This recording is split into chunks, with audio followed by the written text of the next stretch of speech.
people say that freelancing isn't really that stable. And I think it's the most stable job you'll ever have because it'll always be there. Whether you need it per diem, part-time, full-time, it's always there. You can't say that about corporate America. Sit with yourself for a little while and see like what makes you the happiest. I love that. And then the other part of it to me is that like, there is no timeline on it. Like we talked about following your heart, going after what you're passionate about, but it doesn't have to be like, okay, I'm going to do this for 40 years. Our guest today is a superstar freelancer, entrepreneur, and community builder. She's been featured in Authority Magazine, Thrive Global, the Buffalo News, and other local publications. She is overflowing with Buffalove. In 2019, she was voted most aspirational freelancer by the Freelance Conference. Welcome to the show, the founder of Convergence Coworking, Freelance, Buffalo, and Beyond, a proud mama of two, my friend, Marie Rachelle. Hey, Mike, what a title. I really appreciate that. No problem. Hey, as you know, off camera, we cut that thing down. We said, we're going to talk about a lot of these pieces of who Marie is. There's so many different things that you're doing that I'm excited to talk about. A lot of it, which is really exciting, is happening after we record this. We're going to be setting up a lot of things going on locally. Anyone who's tuning in right now, whether you're watching on YouTube or listening, I want to make things super easy for you. So instead of listing off all of Marie's websites, it's clickable in the show notes. Her social media is clickable in the show notes. So we are ready to rock and roll. Are you ready? Yep. Awesome. So again, thank you so much for taking your time to be here. I know that the fact of like carving out this hour is not super easy to sit down and chat because you got so much going on this time of year, especially you've created time. So, as I mentioned, we're going to cover a lot of ground, and most importantly, that you have an exciting week. We're going to cut right to the chase. Freelance, Buffalo, and Beyond. It's coming up in April. And normally on this podcast, on Mic'd Up, I try not to make it like an infomercial, but today I'm breaking some rules. About, I'm making an exception for you, Marie. Talk about Freelance, Buffalo, and Beyond. Let's set that up and let's take it away from there. That's awesome. I really appreciate you kind of bending the rules for me. I'll try to keep it less informational than anything. Freelance Buffalo was originally launched about 3 years ago. So this will be my 4th annual event. And I decided to tie in Rochester and Erie as well.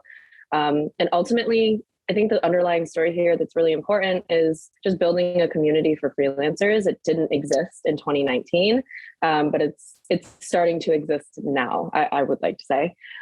So this is a week-long event for freelancers to come together, to gather, to learn, to network, because otherwise we're really in our homes, and like you said, with carving out time uniquely, this is the only thing on my calendar today. And that's really awesome. So I get to stay home and work on the things that are coming up, the event and opening Convergence. So I'm really just happy to be here and get my day started in the right way. Yeah, I want to make sure we don't overlook something that I mentioned in the bio, community builder. That's really a great title for you. It's something that you probably don't get a lot of credit for. People don't mention it. Like the word entrepreneur gets used so much now and all these other great things you're doing. But the thing with freelancers, I started off as a freelancer before I built really a team. I don't know if I still would consider Social Chameleon in the freelance space, but I certainly appreciate it. Started off as, taking on one client. That's how everybody gets started. And you kind of do it in addition to what you're doing in everything else in your life. I kind of chose to I need to walk away from my corporate so I can focus on being an entrepreneur role. Some people do it where they're, doing their business, having their family, and then they start a side hustle and they become a freelancer. But you're really bringing this community together, Marie. Like, I want you to know how important it is to not overlook the fact that it's not only Buffalo. Now you got Rochester, you got other cities. It's all throughout the states now, and really throughout globally. You're connecting with people, and you're bringing us together. Because you're right. Like a lot of times, it is a lonely place. As an entrepreneur and freelancer, both roles can get very lonely. If you don't have a board of directors, like a big business, if they have a problem, they sit down with 12 people in a boardroom. They hash it out. A lot of times the 12 people are the 12 different personalities we got going in our head. Seriously? I was like, that's just me. You are not alone. And this is so amazing. And I've met so many great friends. And actually, I had an existing friendship with Jackie Roach. She's been a guest multiple times on Mic'd Up now. And hanging out with you last year brought us together even closer. And I feel like we've become closer since that event. So there you go. You're bringing people closer together. You're building relationships. You're giving a platform to people who have a great message. Like, I want to say also thank you for inviting me to speak at this event, speaking on podcasts. I'm really excited about that because I do feel I have a message that I can deliver to other freelancers, but also tie it to podcasting. It's going to really serve. Absolutely. Serve that. It'll be really interesting. And like you're saying, being a community builder isn't something that I recognize wholeheartedly, I don't think, because it's just who I am. I've been doing that since I was making friends on the playground and in elementary school. But kind of with something we cut out of my intro, community building and PR has actually been a natural thing that I've done my entire life. So I decided to quantify it and start monetizing that through events that help other people. Were you always the kid that was like really good at throwing the birthday parties for everyone, like organizing events? Were you always really good at that? Yeah, probably. So in elementary school, middle school, it was probably more of the bringing different cliques together. I went to a very small school, so I wasn't, just a band nerd or like really smart or a jock. I was all three of those things. So if I had a party, a birthday party or an outing, I would bring those different people together if they weren't already together in our super small town. But just people who aren't usually friends. And I thrive on that. I love that. I like finding people who don't know each other, maybe otherwise wouldn't have connected, and bringing them together and honestly blowing their minds, being like, wow, I don't know what I would do without this other person that I just met. So that really drives me. So, and all the other stuff is just extra. Yeah. You wear many hats. It's like you hear that a lot, but in your case, it's absolutely true. We didn't even talk about half of them. I mean, I call it living like a double life. And I know we're going to talk about parenting today. So I very much so feel like I live this double life, but I'm so blessed. You're someone who, if you were in a coffee shop, you could sit down and meet like a mutual friend of our, Tony Watson. You know Tony, right? I haven't seen Tony in a few years, so I hope he's doing well. And Tony, if you're watching this, hello. But he actually mentioned your name when him and I were meeting. And like, if he mentioned you at that time, it was your business Be Active that you're doing, like the coaching and consulting at the time. And then if I sat down with you for coffee, 5 minutes later, another person could come up and be like, oh, she's running Freelance Week in Buffalo. And then 5 minutes later, another person could walk up and be like, you just have so many different things going on. I think it's incredible. I don't know if I want to say this on a podcast, but something intrigued me. I make an excellent spy. She knows a little bit about everybody. Just a little bit. No, not even that. Just being able to, and I think that's more so a skill set, being able to morph to whatever the situation that you're in, right? So depending on who you're talking to. With Tony, we had a collaboration. We were working on, with a client together, and then other people know me from a co-working space. Other people know me from my writing background. It just depends on what part of my life you entered it, I guess, is where, your depiction of me comes from. It's funny. I'm not trying to use this as a way to bring me up or the brand up, but that's exactly why I went with the name Social Chameleon for my company, is because we like learn and adapt. And really it was me, myself, and I in the beginning, learn and adapt and grow in our situation. So if I met with Tony, I'd sit down and give him the business in that particular way that felt comfortable for that situation. Then I might meet you or somebody a little different. And it's still the same material, but it's just the way we deliver it to people. You're excellent at that as well. Now, we talked about how you're wearing so many different hats. One of them I teased at the top is your mama bear tattoo. Growing children who are absolutely incredible. I look forward to meeting them at the events if they're hanging out at the events as well. Yeah, we're going to have to make a kids room. It's going to be a kids room.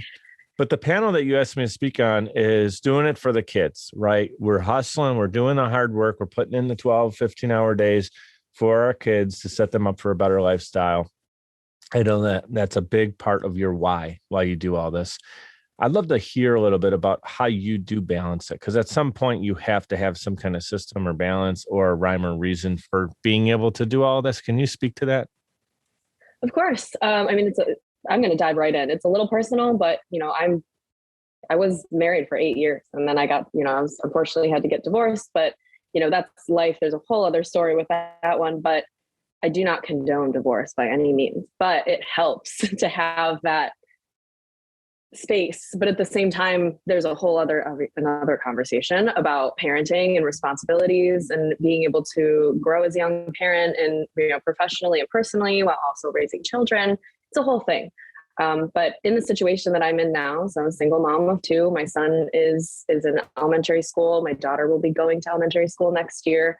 I really do what I can to make the most of my time when they're not in my home. So whether that's they're with their father or they're at school, with their friends, I have to balance. Then it comes down to me, So when they're around, I'm always worried. They're first. I come first health wise, and then I can take better care of them. But they're first. I'm getting milk. I'm making lunch. I'm making dinner. I'm making whatever. But then when they're not here, I'm just you need a buffer. So I'll sit down. I'll have a tea. I'll sit down. I'll watch a show. I need a buffer in between my time with them and my time with me. So then I can really sit down and, like you said, do like a 12-hour day. Today, after this, I'm probably going to work until 10 o'clock at night, which is totally fine because I don't have them with me. And like you were saying, they're a part of my why. I want to build a legacy that, my parents, I was adopted. So my parents were both small business owners. I saw how hard they worked. And, they inched their way forward to where they wanted me to be. And then I kind of picked up, the baton, and now I'm inching forward even more to get my kids where I want them to be.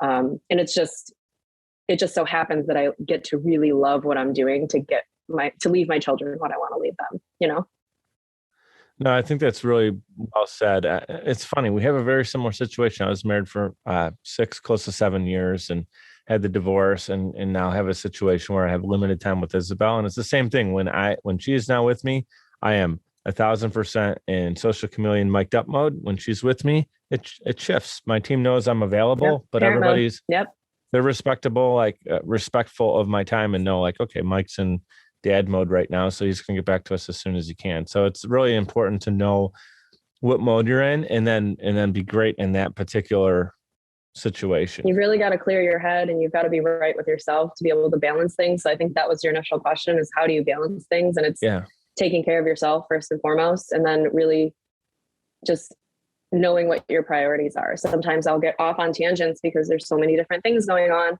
And I come back to something one of my coaches told me. It was, write down a list of your top 3. You really can only have one priority, but she said your top 3 priorities. And if it doesn't fall within those categories, you got to say no. I'm like, okay, I like that. That made my life so much easier. But finally, props to my kids because they're amazing. My daughter is like, I want to work like you. She's like, when can I have a laptop? And I'm like, when you learn how to spell. So, and my son's always, asking like, are we going to the co-working space? I'm like, yeah. And he goes, oh, I don't want to go. And I'm like, you want to make $20? Like, you can help me. And he's like, oh, okay. Like they start to get it. And they know that I balance things really well. They're very emotionally mature for their age, which is, I'm grateful for that. That is great. Yeah. It sounds like we have a lot of similarities with our kids too. That's awesome. I love to hear it. I love to hear that you are thriving in all aspects of life. I want other, single parents with kids to know like they can do this. They say, oh, people are always worried about, freelancing and, having like insurance, which is super important, but there are ways. People think that they need to live in a box to live a certain lifestyle. And then they look at me and go, I have no idea how you do it. It's really not that hard. You just have to know what you need to have and go for it. And I know that can sound a little pretentious, and I don't want it to come off that way. I just want it to come off in the sense that don't let the things that you feel are hurdles to you, like be that big. You can just step over them. It's not that. There's people that can help you too. They're not alone, for sure. Yeah. And I would say this, if anyone wants to tune into that panel discussion, that's on April 20th. Do you remember the time? Is it 2:00? 2, I think. 2 p.m. And it's going to be a discussion. It's myself and a few other parents that are freelancer entrepreneurial roles. Mm-hmm. And this is the conversation. We're going to have this whole conversation. I'm really looking forward to getting all the different perspectives, but really well said, well articulated. Again, like you said, it's not something that you like have it all figured out first and then you go into it. That just doesn't work that way. And plus the other thing I want to say is like, everybody is different. So there is no right or wrong. Like the way that you're doing it is different than me, different than anybody else. But there's different things you found that worked for you. Like you said, you have your unwind time where you're sipping your tea and your kids know like, okay, mommy needs a half hour, and then she's going to dive all in, and she's going to be like all in, right? So everybody has that. You just kind of dive in and then start to like build this thing that seems like figure it out. And figure it out. For parents, not everyone listening to this podcast is going to be a parent, but it's kind of like college. I just thought of this. That's why it's taking me a second to pull it together. But having kids is kind of like college. Not everyone does it. It's not for everyone. The people who do it, maybe they did it because that's what they really wanted. Maybe they did it because that's the situation they were in their life. But either way, whatever way you flip it, you learn something. So I wanted to just mention that because I didn't want to lose any listeners that are like, I don't have kids. I don't want kids. I'm like, it's kind of like going to college or not going to college. It's situational, and usually you come out better on the other side. So yeah, I think that's a great point. And it's similar to college. Not everybody has to go at the same time. Like there's this thing when like you turn 18, you're supposed to go from 18 to 22. And if you have a master's degree or further, you're going to be in school until you're like 30, right? Well, we get all that, but not everybody's timeline is the same. So I think that's a beautiful thing to remember too. Hey, you brought up time, and I kind of had it in my notes. I didn't know if I was going to go here with it, but we recently sprung forward. We spring forward at this time. We lost the hour of sleep just a couple of days ago. What I want to do is actually go backwards for a second. I want to wind the clock back to little Marie, maybe like, 10, 12, 14.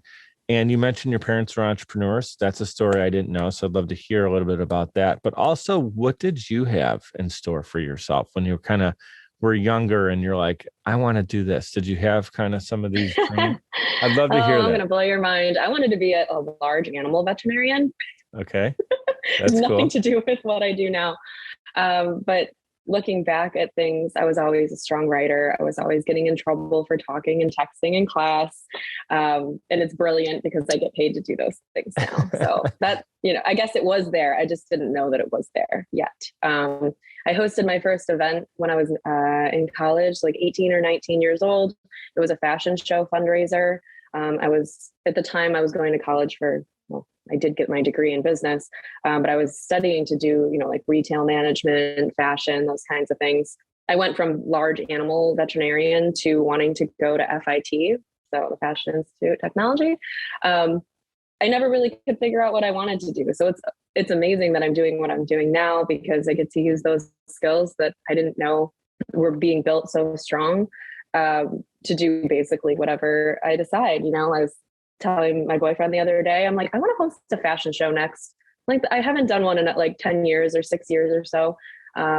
In another life, I did those a lot and it was fun. So keep your eye out. Maybe we'll be doing one of those. Maybe we can do it with your new line. That would be there it awesome. Is. Yeah. Thank you. That would be super fun. Be great and be grateful. This is brand new and it's got the be great, be grateful thing. Right. Yeah. Super, super excited about that. And also I want to give a shout out to, Rachelle, the founder of Indie20. You're also connected with her. She's one of my best friends. I love her. Yeah. Did you know that? I don't know if you knew that. I did not know that. Like I met her actually through Life Church Buffalo. She was, we're both on the video production team. And she was just rocking out some really cool stuff. And I was like, hey, do you have that in like unisex? It was the Indie20 white sweatshirt. And it was a little tight on me. I'm like, I don't know if I'm comfortable wearing that in public. So I actually gifted it to a friend. But I love her brand. Like she's just got a really, really cool. What is Rachel's last name? It's slipping my Sweeney. Rachel soon Sweeney. To be Francoforte. So yes, she's gonna. Yeah, so that's gonna be exciting. I can't wait to say it. I played a minor part in their introduction. Did you really? I love them. Yeah, their anniversary is my birthday. So for anyone, but there's so many really great people. Awesome people doing different fashion, whether it's just apparel merch, but also like more so she's actually a fashion brand, which is really, really cool. So she's so talented. I would love to see that, Marie. You lit up when you were talking about doing the fashion week, and I can see it's fun. Super fun. Yeah, it brings you back to your passion, which is what it's all about. Here, we're going to take a quick time out. We're going to take 2 minutes. We will be right back with Marie. Podcasting is a great way to engage with your audience and stay consistently relevant. The only problem is you don't have the time or desire to produce your own show. You simply want it done for you. And that's where Social Chameleon comes in. All you need to do is press record and upload the files. We'll handle the rest. From planning, production, post-production, distribution, and digital marketing, we have you covered. We realize that times are tough and funds are tight, and Social Chameleon believes in building supportive business relationships.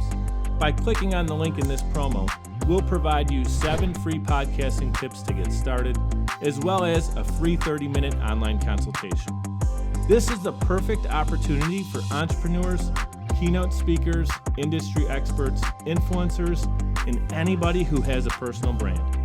With Social Chameleon, we help you build a brand that is out of this world. We're ready and waiting, so what are you waiting for? Click on the link to get started today. Hey guys, it's Mike. I'd like to give a proper shout out to Navigator Bookkeeping. Look, for a long time, I ran my business without really understanding the full financial picture. I used my gut and my bank account balance to make decisions, which led to some poor choices and constant stress over my business's finances. I knew something needed to change. At the beginning of 2021, I made a decision that helped pave a more clear path for my business. I started working with Navigator Bookkeeping. Since then, my bookkeeping has been handled for me. I now understand the full financial story of my business, making important financial decisions much easier now, and it helps me plan for where my business is going. I highly recommend giving Navigator Bookkeeping an opportunity to help your business. Check them out at navigatingyourbooks.com. Again, that's navigatingyourbooks.com. It's time to know the full financial story of your business.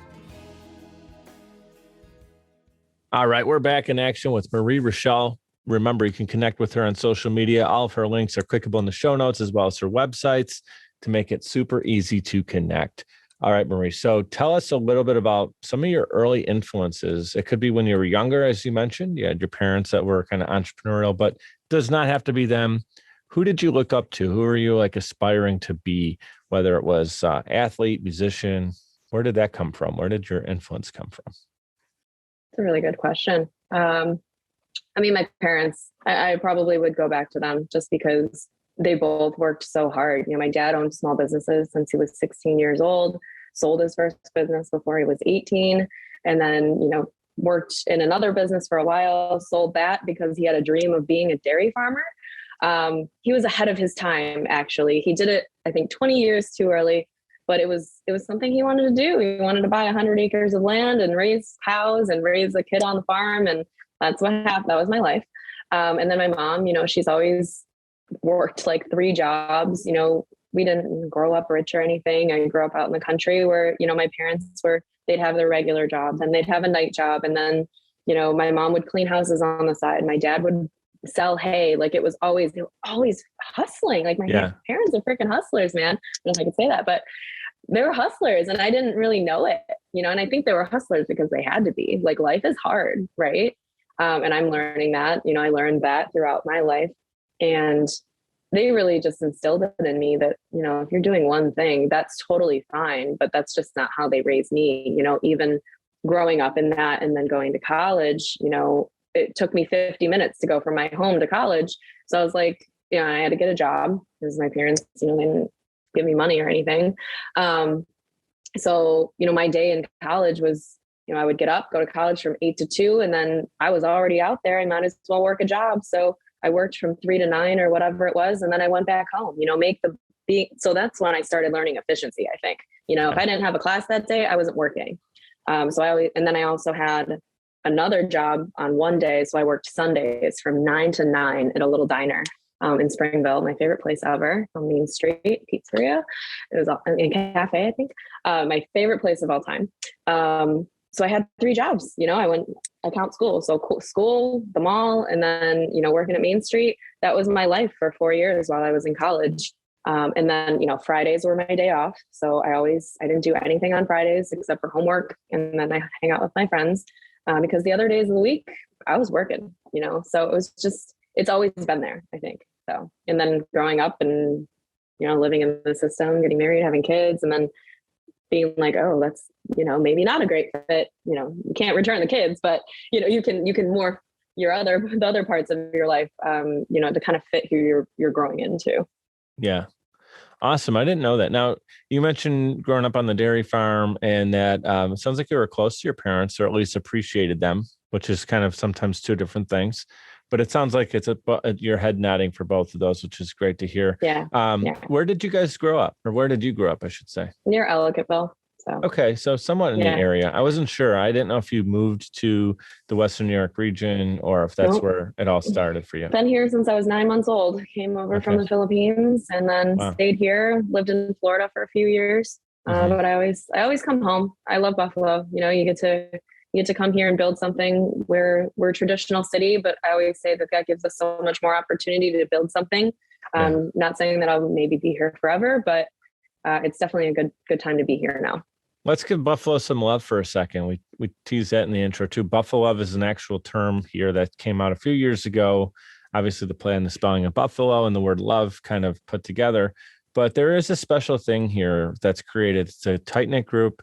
Buffalo. Yeah, I don't have my buffaloes behind me. I have them in my living room now. There's so many. There's 9 uniquely painted buffaloes. So very, very cool.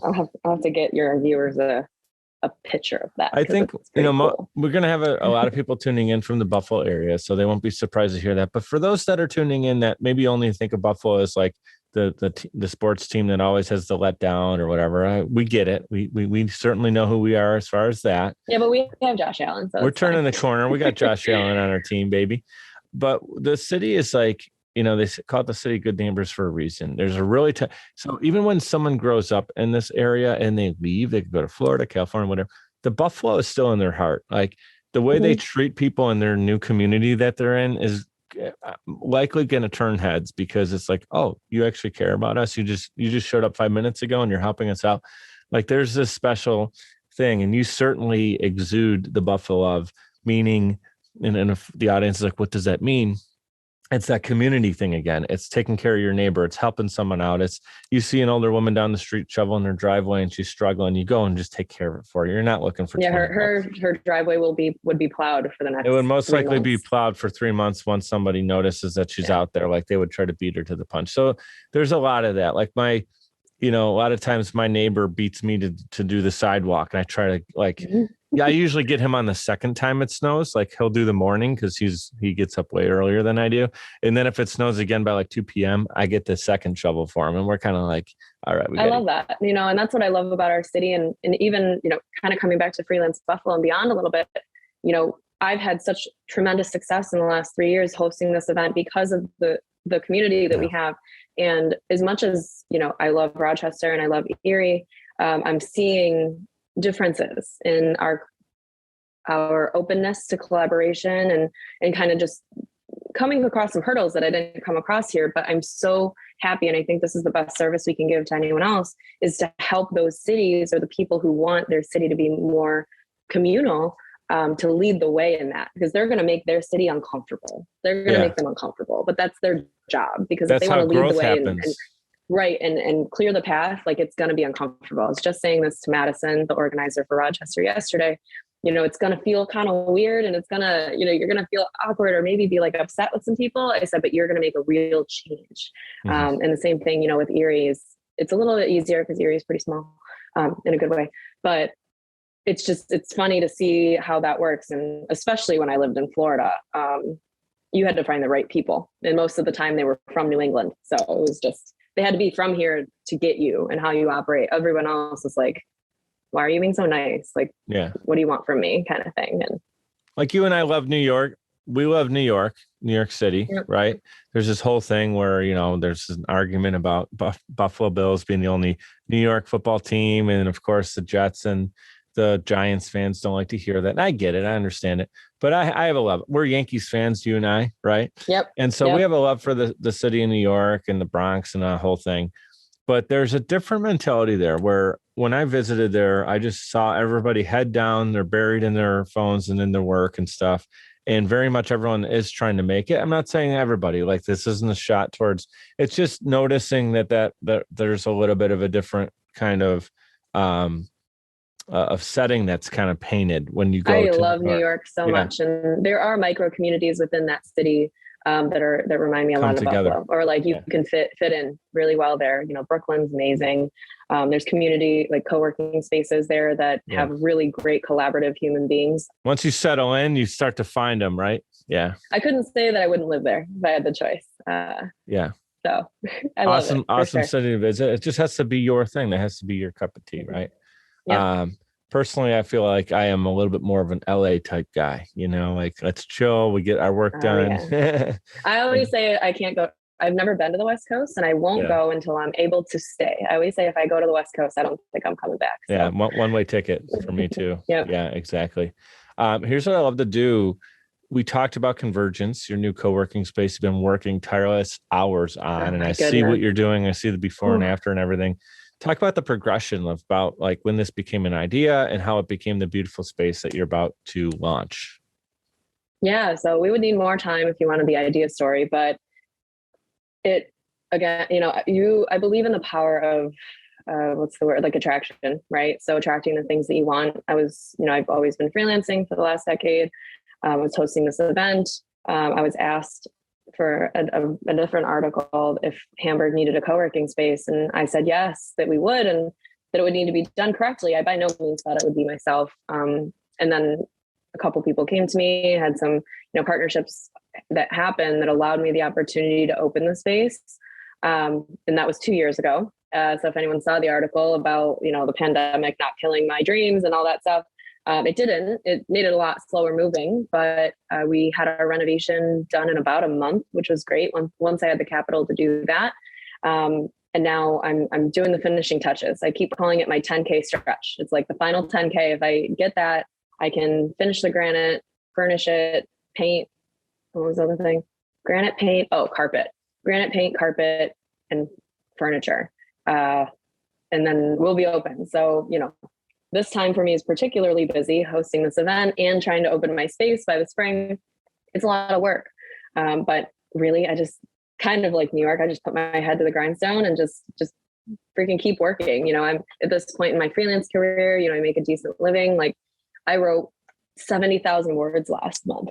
I wrote 20,000 words last week, so it's just, people don't really hear about that part of me anymore because I don't want to market it as much because I am so busy with it, but I want to grow from that freelancer type business into an entrepreneur, which lots of different conversations about that. And you had a similar journey. Freelancing is great. And I can always just dip in and out when I want, which is a beautiful thing. So that's why I host this event, right? It's like why I want to encourage people to do it. One of the greatest perks is being able to do that. It is tough though.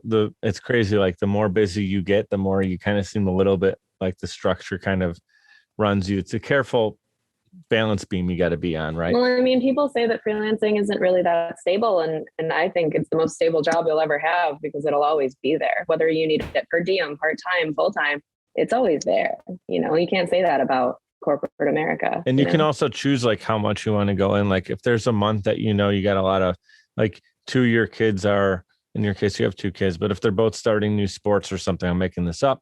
And you're like, maybe I don't take an extra client on this month because I'm going to be doing some extra commuting and this, that, and the other thing, where then, like the month when they are like back September, they're back to school, they're going to be most likely more tied into that. And you're like, yeah, I could take a couple extra clients on this month because I have more school time for them is more work time for you. It's a beautiful thing. You can, but in like corporate America, they're going to expect you to basically be doing pretty much the same thing all throughout the year. You have to revolve your life and everything else around that role. And I love that corporate America is changing. There's a lot of good things happening there. I don't want to, not mention that, but yeah, it's been a beautiful setup for me in the way that I live. And I was just saying yesterday too, I don't think I could do it any other way. It's hard, but it's worth it for sure.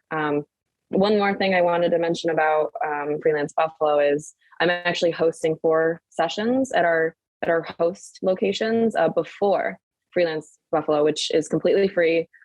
We can talk about the details later, but it's about how to build a side hustle. So if people are interested in that between now and then, I would love to have them. That'd be super cool. We'll have that all in the show notes as well, so people can check it out, click on it, and attend those events.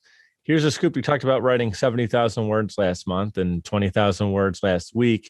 Well, my next question has you in the role of the writer, except we're talking about writing the rest of your life. So you're the author and protagonist in your own life story. Pressure. Wow.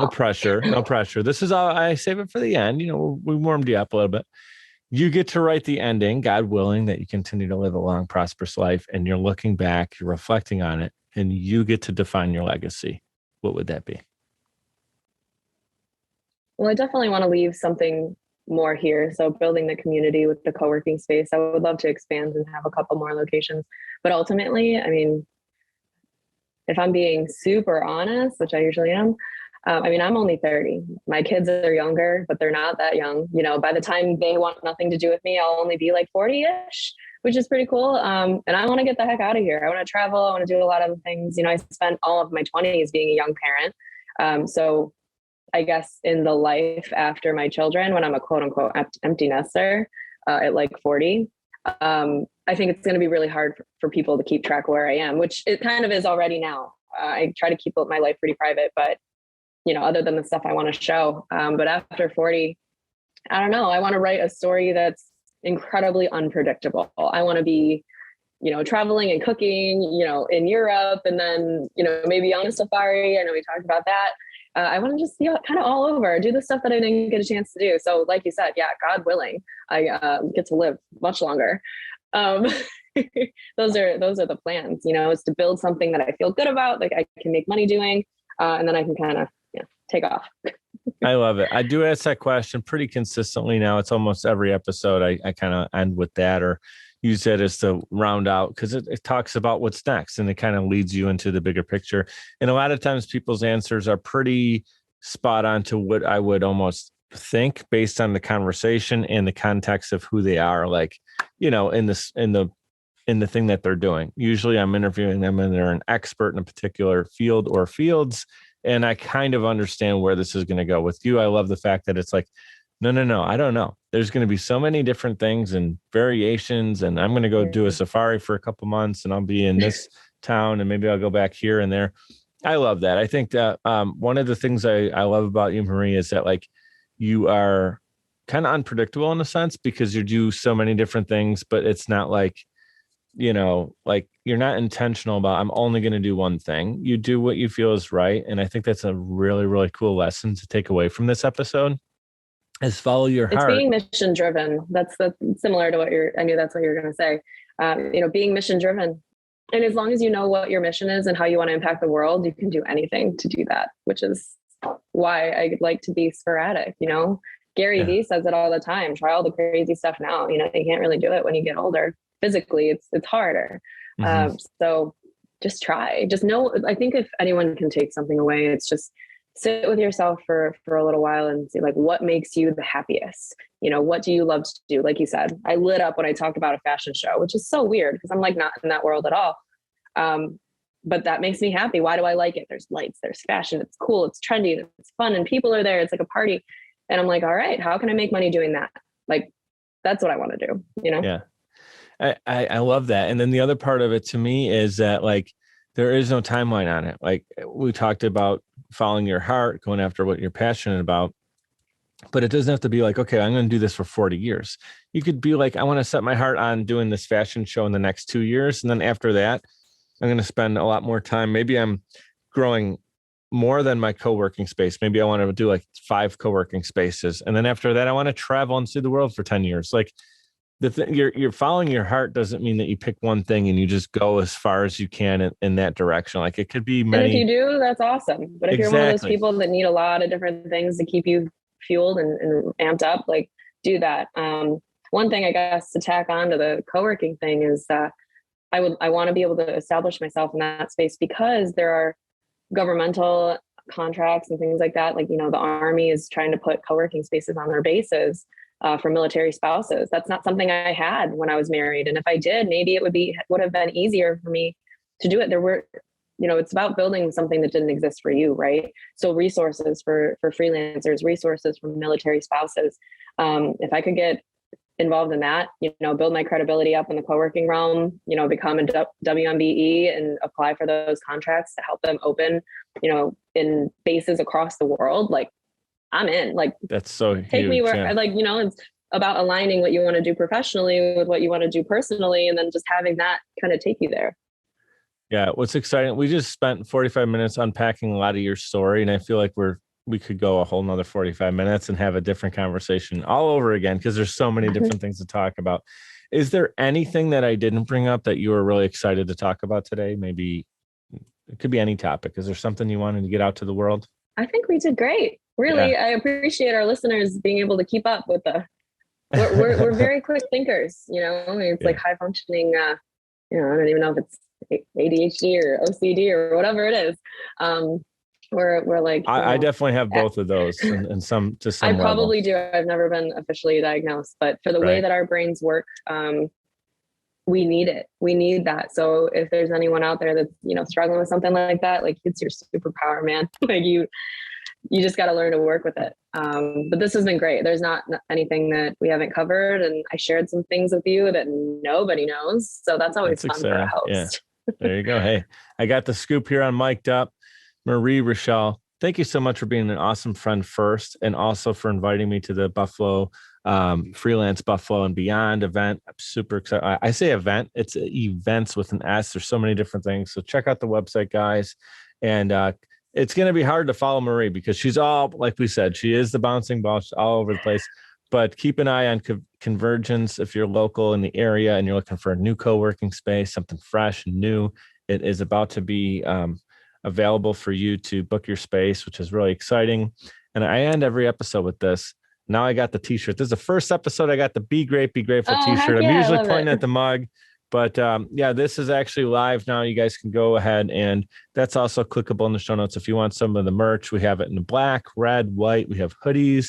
We have a hat that has the BGBG, again, the Be Great, Be Grateful. So I appreciate you guys tuning in. Marie, thank you for being here. And I look forward to continuing to grow our friendship and serve our community. Of course, a lot of fun things. If you want to see me or talk to me about anything mentioned here, reach out.